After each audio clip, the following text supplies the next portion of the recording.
My back was killing me and I couldn't even scrounge up $20. So, I bit the bullet and texted each of my 3 sons, asking if they could spot me $10 so I could buy some pain meds. What I didn't see coming was how completely out of control things would get once their wives got wind of it. Trisha, my oldest daughter-in-law, burst in first, practically spitting fire.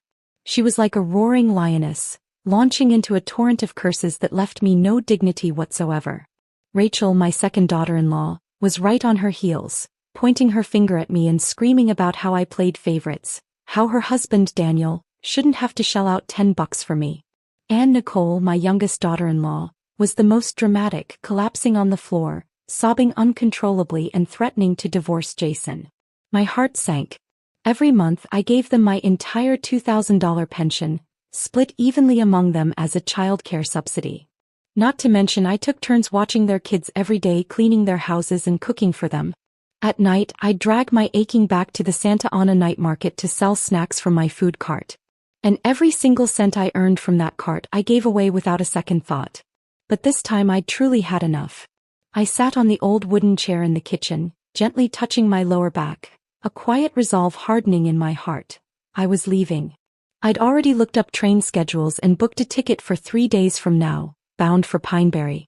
It was the small town where I'd lived when I was young, the only place I could truly call home. Just as I was mentally preparing for my departure, Trisha stormed back into my little house. She practically shoved her face in mine, shrieking, "What kind of game are you playing now? Asking your son for $10. Are you trying to play the pitiful victim again? I just don't get it. Do you really not even have that much money?" Her voice dripped with sarcasm and fury. "Don't think I don't know your game. You clearly favor Daniel and Jason. You talk about equality to my face, but behind my back you're just bleeding us dry. Do we owe you something?" Mark, standing nearby, tried to smooth things over. "Trish, calm down. It's just $10. What's wrong with me giving my mom $10? But that just poured gasoline on the fire. Trisha grabbed the fruit bowl off the coffee table and slammed it onto the floor. The bowl shattered into pieces and oranges scattered everywhere. She pointed at one of the oranges, seething, "Do you know how expensive these oranges are? The grocery store sells them for $6.99 a pound. She can afford oranges like this, but she's pretending she doesn't have $10. Her eyes bulged. "Are you trying to mock me? Do you think I don't treat you well, so you're pulling this stunt? You give Daniel and Jason $1,000 every month, but when it comes to me you're suddenly so stingy. Is it because I'm easy to bully?" With that she completely lost control, grabbing a nearby chair and smashing it against the coffee table, the TV and the side cabinet. The sound of shattering glass mingled with her furious shouts, echoing through the house. "You're humiliating me, so I'm going to make sure this house isn't peaceful either." Mark muttered, "Jesus," under his breath, then turned his anger on me. "Mom, why do you have to ask us for money? You know how she is. Aren't you just trying to stir up trouble?" I quickly explained, "My friend gave me that orange. I was actually planning to cut it into pieces so all of you kids could try some." I thought that would calm Trisha down, but she just gave a sarcastic laugh. "Don't lie to me. Don't think I don't know how much money you have." I was about to explain that I genuinely didn't even have money for medicine, and my back hurt so much I could barely stand up straight. Just then Rachel and Nicole burst in, not even bothering to knock, and started arguing before they could even get a clear sentence out. Rachel suddenly stood up, pointing her finger inches from my nose and yelling, "Do you think you can just do whatever you want because you're old? Ever since I married into this family, it's been nothing but bad luck. Are you really going to bring up old grudges over $10? You either favor Mark or you spoil Jason. Do you have any idea how much I've suffered in this family?" Her voice was shrill and piercing, filled with years of pent-up resentment. "Grace, let me tell you something clearly. After treating me like this today when you're old and dying in bed, I won't even come back to look at you. It's probably just my bad luck that I ended up with a mother-in-law like you." Nicole cried and yelled, her voice a mix of hurt and anger. "Mom, tell me, when have you ever considered our family? Just because my husband is the youngest, he's not loved, and everyone in this family looks down on me. You add meat to the soup for their kids, but when it comes to our house there's just broth left." She angrily flung her bag and walked toward the door. "I've had enough. I'm going back to my mom's. Whoever wants to stay in this family can stay." Jason frantically chased after her, muttering, Don't be like this, don't get upset, let's talk about it back home. Daniel quickly pulled Rachel into a hug, whispering comforting words. I know you're hurting, I'm sorry I didn't handle this well, I'm truly sorry. Watching this scene unfold, my heart felt like it was being squeezed. Since they were little, I'd always told my 3 sons to respect women, to cherish and protect their wives once they married, and not to end up like their father. My own marriage had long ago crumbled to dust. He had other women while I propped up the entire household alone, living like a ghost. He never once asked if I was okay, and I didn't want my sons to turn out that way. But everything unfolding before me made it clear. They weren't much better. Not completely cold-blooded like their dad, but certainly not genuinely considerate. I'd held this family together for decades, and now I was seen as an aiding aunt rather than a mother. Rachel and Nicole slammed out the door, leaving the living room a wreck. I stood there looking at the shattered glass, overturned chairs and spilled juice, and suddenly the house felt colder than midnight. I always thought I was a good enough mother-in-law. I'd taken care of all 3 families' grandchildren, doing their laundry, cooking, school pickups, and working the night market to earn money. I did it all. I gave them all the money I earned, even topping it off with my monthly Social Security payments as subsidies. I even paid the down payments for their houses. The 3 houses were on the same street, identical layouts, all arranged by me. Every day I was like an hourly worker, cleaning for Rachel in the morning, picking up kids from Nicole's in the afternoon, then pushing my food cart to the night market at 8 p.m. to sell corn tortillas, working until 1 or 2 in the morning before coming home and getting less than 4 hours of sleep. For decades I'd lived like a spinning top, never daring to stop. That night I sat in the dark corner of my bedroom checking train tickets on my phone. I booked one for 3 days later. Destination Pineberry, a quiet, clean and unfamiliar town where I'd worked as a waitress when I was young. The next morning my phone blew up. All 3 sons called, none of them asking about my health. Mom, why didn't you take Elliot to school? Rachel had a fight with her boss today, saying you made her late. Mom, Sophie was late today and I missed my company's morning meeting. This is really inconvenient. Mom, please don't throw a tantrum. If we want the family to be well, the most important thing is for you to keep doing what you're supposed to do. We all need to cooperate, right? As I listened, I still held on to hope that just one of them would ask how I was. But there was nothing. So I could only try to explain. My back has been hurting terribly these past few days. The doctor told me to rest in bed for a few months. Otherwise, it could develop into chronic nerve compression, which would be a real problem. Mark on the other end of the phone chuckled softly, his voice cold. Mom, who doesn't have a backache these days? Don't scare yourself. Just take some medicine and you'll be fine. But ironically, just last month he'd spent over $200 on an imported back brace for Trisha's mom. For her, spending money was filial piety. For me, it was faking an illness. Daniel's tone was flat, not even bothering to give me a glance. Mom, haven't you already put on pain patches? Those things just get better in a few days naturally. And watching a kid isn't a big deal, is it? Jason didn't even care about my pain. He frowned, then leaned in closer and said, Mom, how much money do you have left? Transfer it all to me first, I'm short on cash. At that moment, the flicker of hope in my heart was extinguished completely, like a candle blown out by the cold wind outside the window. That night the pain was so severe I couldn't even turn over. I just lay flat on the bed sweating. The door gently opened and Emily quietly walked in, my oldest son's daughter, Trisha's child, 9 years old, and I'd been taking care of her since she was a baby. She walked to the bedside, her small hand gently placed on my wrist. Grandma, Mom was really upset today because you didn't go to the night market. She said it was her day to collect the money, and since you didn't set up the stall, she lost a night's worth of cash. I sighed, my voice barely a whisper. Grandma's back hurts too much today, I can't walk, I can't go out. Emily bit her lip, looking down and fiddling with the hem of her clothes, whispering, I told her you weren't feeling well, but she still insisted. This month has 31 days and for the past 2 months Aunt Rachel and Aunt Nicole each got an extra night's money.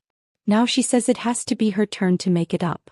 In that moment, it was as if someone had heavily pressed me into reality.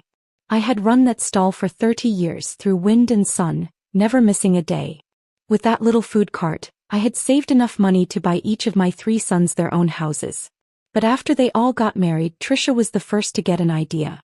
She said her family urgently needed money and asked if I could front a few nights' stall income to tide them over. I agreed without thinking twice. But I worried Rachel and Nicole would misunderstand, so I simply let them take turns too. Everyone got 10 days worth of income per month. I naively thought that by dividing it equally I would earn their understanding. And the result? They were each smarter than the last, even creating a spreadsheet. Who had taken money on what day, who had missed a night last time, who had taken 2 extra hours this month. They remembered every detail clearly. Mom, you've done so much for us. We'll definitely treat you like our own mother and show you filial respect. They had said that once. And I actually believed them. But the reality was, the more I gave, the deeper their demands became. If only this month had 30 days, Emily mumbled softly. Mom wouldn't be so angry. Just then Trisha burst into the room like a whirlwind. The moment she saw me still lying down, her face instantly turned darker than the night. She pointed at me unceremoniously, yelling, "Grace, what exactly do you want?" I stared at the ceiling, my voice cold. "I don't want anything." She fired off questions like a machine gun. "Didn't you say you treat all 3 daughters-in-law equally? Then what is this? Today is my turn for the income and you're lying in bed saying your back hurts and you can't go to the market? You go sell for Daniel and Jason even when you're tired, but when it's my turn you claim to be sick? Is that fair?" Her voice grew sharper and sharper, her finger practically poking my face. "Grace, I'm telling you, if you don't go to the market today, don't expect us to take care of you in the future. Don't even think about finding someone from our family for your old age." I slowly shifted my body, gritting my teeth through the pain, and managed to sit up halfway, looking at her face. "Rely on you all? I can't rely on you now, so you expect me to in the future? Don't even dream about it." Trisha clearly hadn't expected me to talk back like that. She jumped up like a cat whose tail had been stepped on, her voice hitting its highest pitch. "Fine, you're finally showing your true colors. You want to give all your money to Daniel and them now? Don't dream about it. You want to cut ties? I'll grant you that. Let's cut ties, we can even sign a written agreement." I looked at her, my voice as calm as water spilled on the floor. "Then let's cut ties. You say how you want to do it.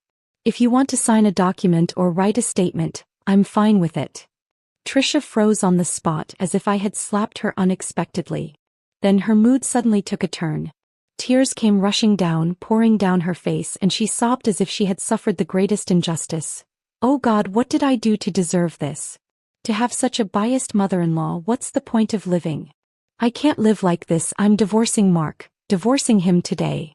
This wasn't the first time. Whenever Mark and I displeased her even slightly, she'd pull out the divorce card to pressure me. That night Mark burst in fuming and stood at my bedroom doorway yelling, "Mom, what on earth are you trying to do? Trisha has trashed the house like a war zone, dishes shattered everywhere. Can't you just go comfort her? It's just a matter of apologizing. Do you have to make such a big deal out of it?" I lay still on the bed as if this house had nothing to do with me. Seeing that I wasn't speaking, his anger flared up. "Are you just going to sit there calmly and watch your family fall apart? Are you satisfied with this?" With that, he slammed the door shut, the loud bang echoing through the entire house. The next morning I went to the only person I could trust. My friend Lorraine Moss. We'd been selling food together at the Santa Ana night market for almost 2 decades, from working for others to becoming partners. She had always been my best friend. I told her I wanted to move back to Pineberry. The problem was I had no savings whatsoever. The money I'd earned over the years had been taken by my 3 daughters-in-law for various reasons. My only way out was to sell the old house I was living in. It was a single-story ranch house built in the 1980s, with 3 bedrooms, 1 living room and a small yard with tomatoes and mint. I'd bought it when the kids were young using my night market income. I'd purchased it with a mortgage which had long since been paid off. Nowadays, house prices in this area had soared, with new developments starting at $500,000. Although my old house was older, it had a good location and decent surrounding school districts. Coincidentally, Lorraine's niece was looking for a house. Her and her husband's budget wasn't high enough to buy a new home, and they were struggling. I offered them a sincere price. $150,000. Far below market value but enough for me to start fresh. That afternoon they came to see the house. Although it was an older house, I had always kept it very clean. The roof had just been redone and the plumbing and electrical systems had also been repaired by professionals. Lorraine patted her chest and guaranteed, "You'll definitely get a bargain with this house. It's just 2 blocks from the main street, a 5-minute walk to the subway station. The location is fantastic." They immediately agreed. After all, mortgages were tough to get these days and a move-in-ready house was rare. That afternoon we signed the transfer agreement. I opened a checking account and the house payment was deposited immediately, $150,000 sitting quietly on that new card. I treated Lorraine to a plate of barbecue ribs and her eyes welled up as she ate. I knew she was going to miss me. We were each other's only reliable women in this city. Her home life wasn't easy either. Both her daughters-in-law were difficult, constantly bringing up old grievances and accusing her of playing favorites. She cut her steak, then took my hand and said, "Being a mom is really hard. No matter what you do, it's always wrong." I nodded, saying no more. She was right. No matter how much of your heart and soul you poured into it, in the end you were just that unfair mom. So this time I decided to completely pull away and just be myself. That evening I packed my suitcase. There wasn't much to it, just a few old clothes and some important documents. I planned to take the long-distance bus to Pineberry early the next morning. But just before I went to bed, the doorbell rang. Soon Rachel arrived, then Trisha, and finally Nicole. They each sat on my living room sofa, their faces etched with awkward, strained smiles, all holding back what they wanted to say. Rachel was the first to speak, her tone none too polite. "What exactly are you planning to do? Just completely let loose? You didn't set up the stall yesterday and you've been lying around all day today, not even watching the kids. Didn't you say your back hurt? But you seem to be walking just fine. Why haven't you seen a doctor? Or are you just faking it?" Daniel's face was stern, as if he were interrogating me. "Mom, this really isn't good. We're family. Even if there are disagreements, you shouldn't take it out on the kids. The stall isn't open, no one's watching the children. You're being so willful, it's not like you." Trisha gave a sarcastic laugh. "Do you feel like you're living a quiet life now? But don't forget, you're not getting any younger. When you get sick or have an accident in the future, won't it still be us who have to take care of you? You've quit today, what will you do tomorrow?"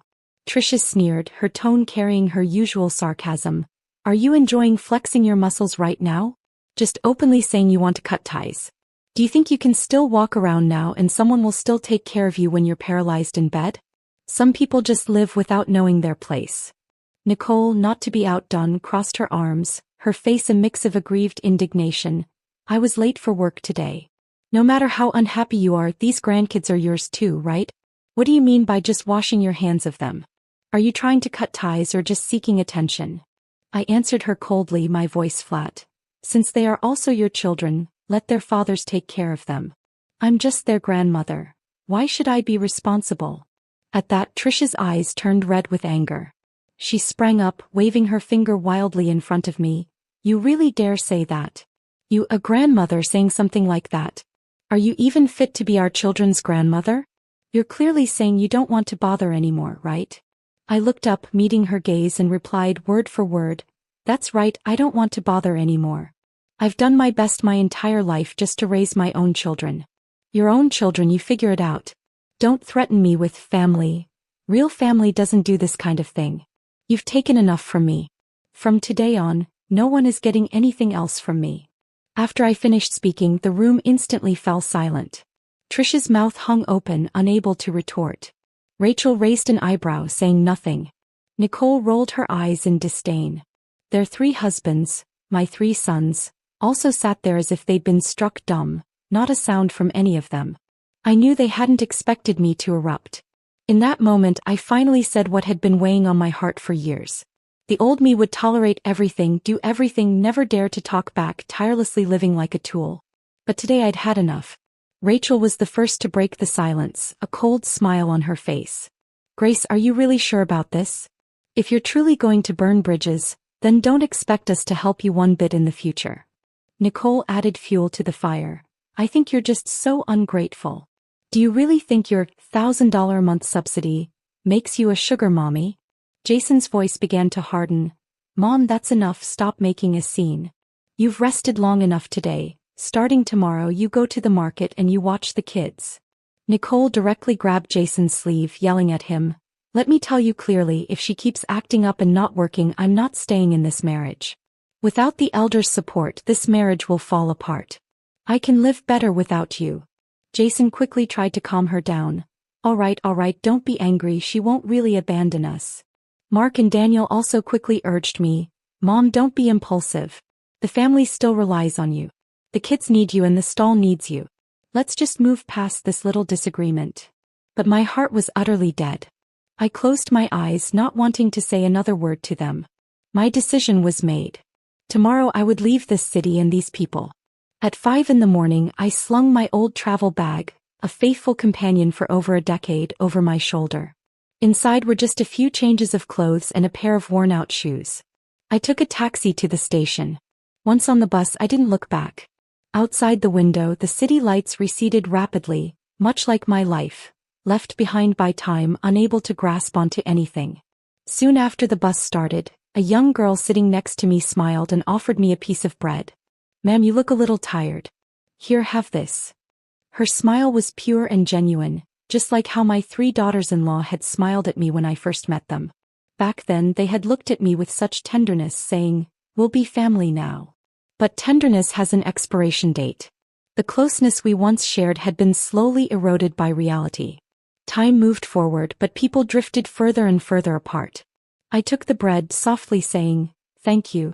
On the ride, the young girl next to me enthusiastically chatted about popular live streaming platforms. I wasn't particularly interested, but looking at her bright face, I suddenly realized, my own children had never shared their world with me like this.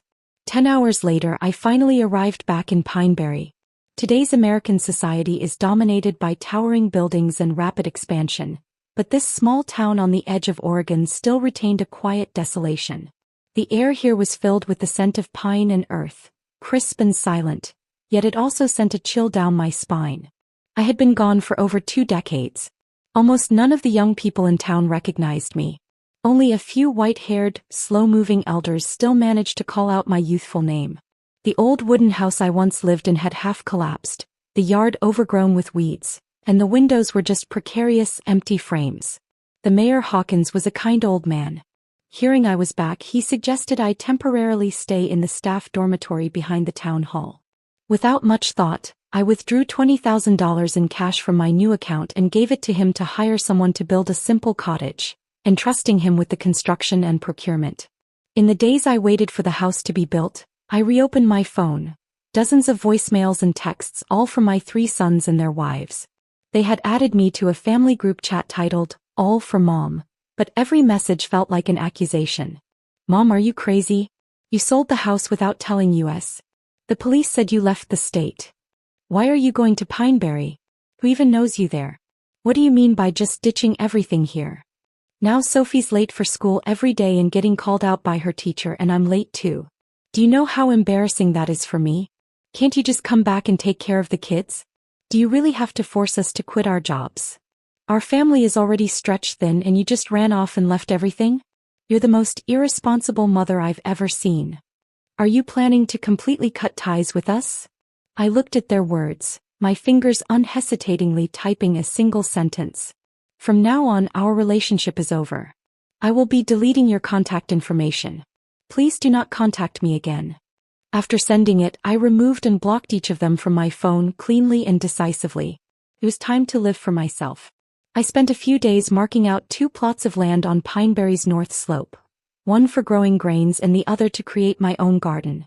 I had loved flowers when I was young, but back then I couldn't afford to spend money on them. Being a mother always meant putting myself last. Now I could finally unleash the passion that had been suppressed for decades. I hired a small construction crew from town, and they built a red brick house with a front porch in less than a month. I planted corn and green beans behind the house, and I personally tilled the soil in the front yard, planting roses, morning glories, and lavender. Those first few days after moving in, I still felt an emptiness. But I knew I couldn't let it consume me. So, I bought a used camcorder in town and daily filmed snippets of myself planting flowers, harvesting vegetables, cooking and maintaining the yard. In the evenings, I'd edit the footage and upload it to a video-sharing website, naming it Granny Grace's Garden. It was just meant to pass the time, but slowly I started gaining followers. From a few hundred to a few thousand, then surpassing 30,000. Some commented that I was their ideal grandmother. Some asked me for gardening tips, and others wanted me to teach them how to make stews. I also kept busy sewing aprons, placemats, and even vintage-style dresses by hand. There was a second-hand shop in town that happened to have a Singer sewing machine. I bought it, cleaned it for 3 days and nights, and incredibly it worked. After sewing so much, people even started asking me for custom orders. I uploaded videos of this series as well, and the nickname All Around Granny spread like wildfire. With my new income and my monthly social security, I had more than enough. And I had long decided I wouldn't share another penny with those 3 families. My money was for me to use. Now, buying a tub of pain relief cream no longer meant listening to Trisha's snide remarks. A few days later, my email and social media accounts were suddenly flooded with messages from unfamiliar accounts. It was my 3 sons. They were using burner accounts to send me a barrage of videos of my grandkids. In the videos, the children were sobbing uncontrollably. "Grandma, please come back. We haven't had breakfast for 2 days. No one does the laundry. We're cold and hungry. Grandma, Mommy doesn't work anymore. Daddy says we're broke. Can you just lend us a little money? Grandma, please. Mom and Dad are always fighting now. They throw things, they scream. I'm scared. They say they're getting divorced." Looking at those innocent faces, I didn't waver one bit. I blocked all 3 accounts immediately and stopped responding. A few days later, an unfamiliar number called. Without thinking much, I answered. On the other end, it was Daniel. His voice choked, almost incoherent. "Mom, please don't do this to me. If you don't come back, my family will truly fall apart. I know I was wrong. You can yell at me, hit me, just please don't ignore me. Please come back, okay?" I slowly lowered the phone from my ear and replied to him as calmly as I would to a stranger. "I am no longer your mother." With that, I hung up and blocked the number without hesitation. I thought they would finally understand that I was resolute. To my surprise, just before Christmas, the 3 brothers, along with their wives and children, rushed to Pineberry. They arrived at my doorstep, beaming with gifts in hand, wearing faces of family reunion. Trisha, for once, wasn't as stubborn as usual. She hung her head, her voice unusually soft. "Grace, please don't be angry anymore. I know I had a bad temper and spoke harshly before. But I didn't mean it. Please don't take it to heart. We're family. It's the holidays, let's not dwell on it." Rachel added, "Grace, young people sometimes don't know any better and say the wrong things, but deep down they appreciate you. We all know how hard you've worked for this family your whole life. Please give us a chance." Nicole, even more dramatically, grabbed my arm, tears welling in her eyes. "Dear Grace, you don't know how much I've regretted these past few days. It's not that I didn't want to come. I truly couldn't get away. But I really wanted to apologize to you in person. Please, come back with us for the holidays, okay?" My 3 sons stood straight, each more respectful than the last. The grandchildren swarmed around, looking at me with pleading eyes. "Grandma, it's too cold here. Please come back home. I miss your cooking, Grandma, and how you used to walk me to school.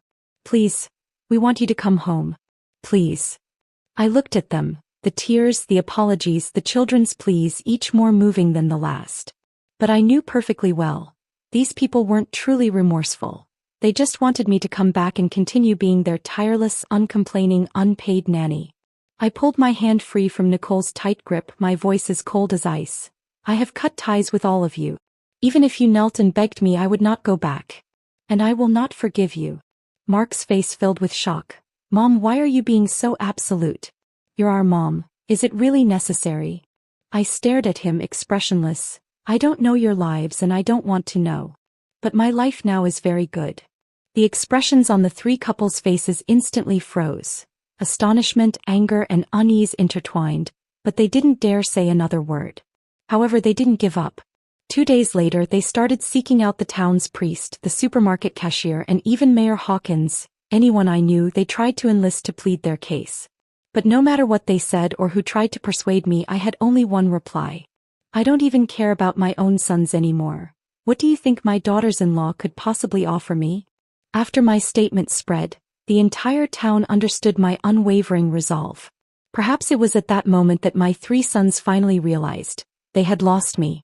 As I was about to close the door, Zach suddenly crouched down and hugged my legs. He lowered his head, gently stroking my knee like a child on the verge of breaking down, choking out, "Mom, I know you're hurt. I know I messed up. But I'm stuck in the middle and it's been so hard. Can you just, please, let it go? I looked down at him, only a deep sense of disappointment remaining in my heart.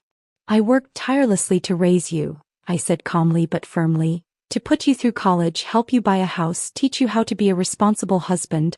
But all of it was not so that I would have to suffer to earn your current conflicted attitude. He silently hung his head, repeatedly apologizing. But my heart was already like still water, completely undisturbed. Trisha, standing nearby, was tearful, her voice tinged with panic. Grace, ever since you left, the house has been in complete chaos. Taking care of the kids by myself is truly exhausting. I beg you, please come home and help us. I scoffed, retorting, You're exhausted taking care of one child? I used to take care of 3 children, cook, do laundry, clean, and work at night delivering newspapers. Do you think I wasn't exhausted? Trisha was speechless for a moment, then awkwardly explained, I didn't mean it like that, please don't misunderstand. I didn't bother to engage with them further. I turned and firmly locked the door. Outside, heavy snowflakes were falling and the wind blew as cold as a knife. They knocked, called my name and pleaded with me, but I remained utterly unmoved. That night I slept more soundly than I had in years. The next morning my phone wouldn't stop buzzing. I opened my social media and instantly understood why. My 3 daughters-in-law had filmed last night's scene and uploaded it online.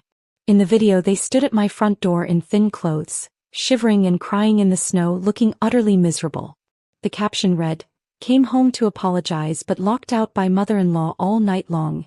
Is her heart truly so cruel? They even deliberately left my social media handle with a pitiful message. Because of a misunderstanding we brought the children to reconcile, but our mother-in-law mercilessly turned us away, saying she wanted to cut ties with us. The comments section exploded instantly. The kids are innocent. Even if you have issues with your daughters-in-law, how can you be so heartless? What kind of evil mother-in-law is this?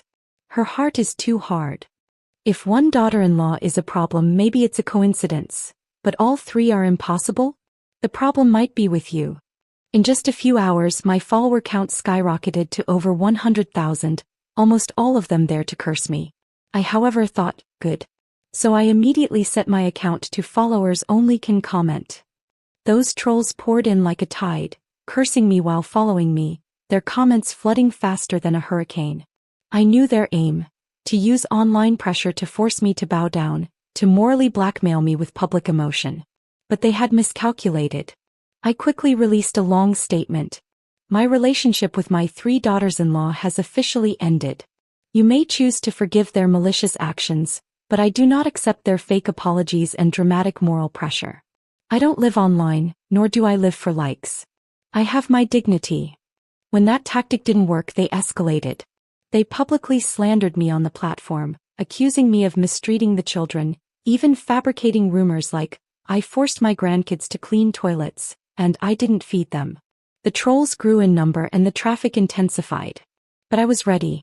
The day my follower count broke 1 million, I officially released a clarification video.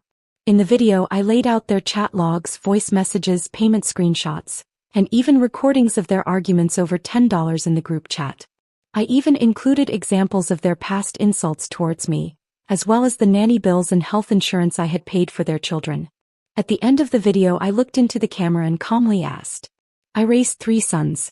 Now they and their wives demand that I continue to serve them like a servant. And when I refuse, they collectively launch a public attack against me. I ask you, do I not deserve basic respect? The moment that video dropped, the likes instantly surpassed 1 million. The comments section began to fill with a massive wave of dissenting opinions. Turns out this old lady isn't someone to be messed with.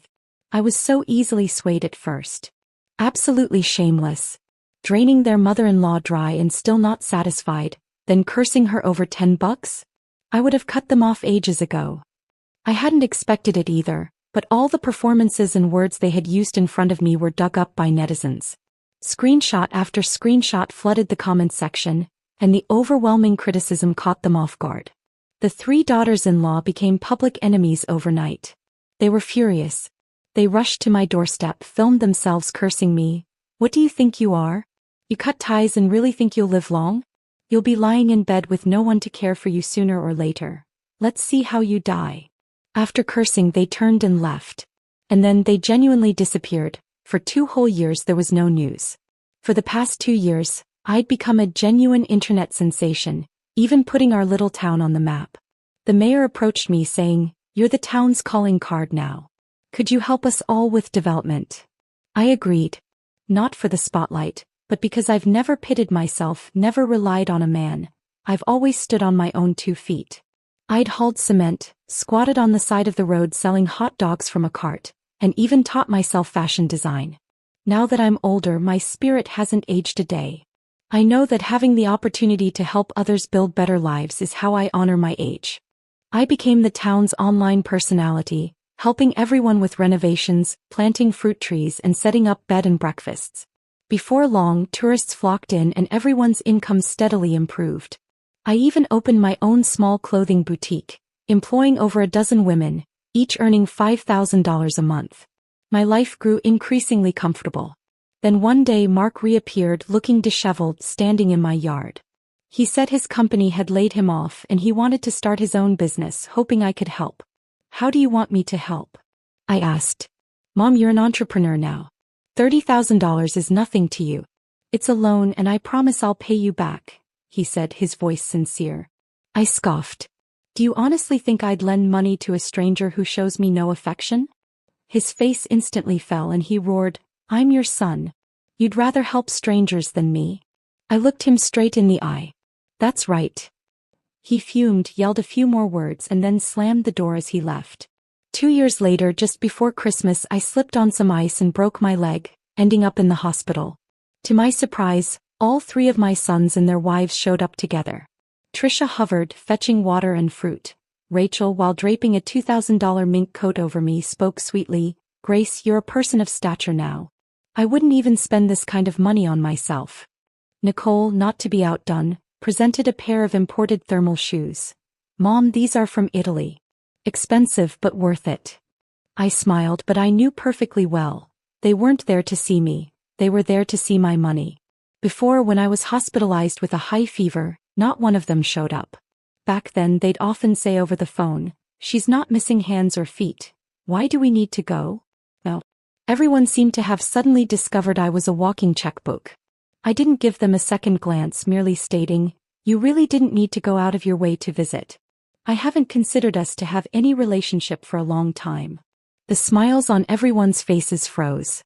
After a few seconds, Trisha said, "Grace, no matter what arguments we've had, we're still family, aren't we?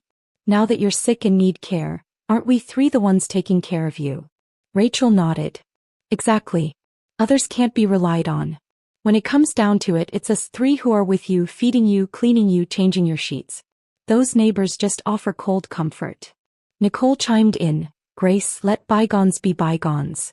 From now on we'll take turns taking care of you, ensuring you're comfortable. You don't need to worry about those outsiders anymore." I nodded. "You all talk a good game. So you genuinely intend to take care of me?" All 3 said in unison, "Of course." I smiled. "Then it's simple. If you're sincere, then starting next month, each family will pay me $1,500 a month in support. Consider it a token of your sincerity." After a few seconds of silence, the air in the room grew tense.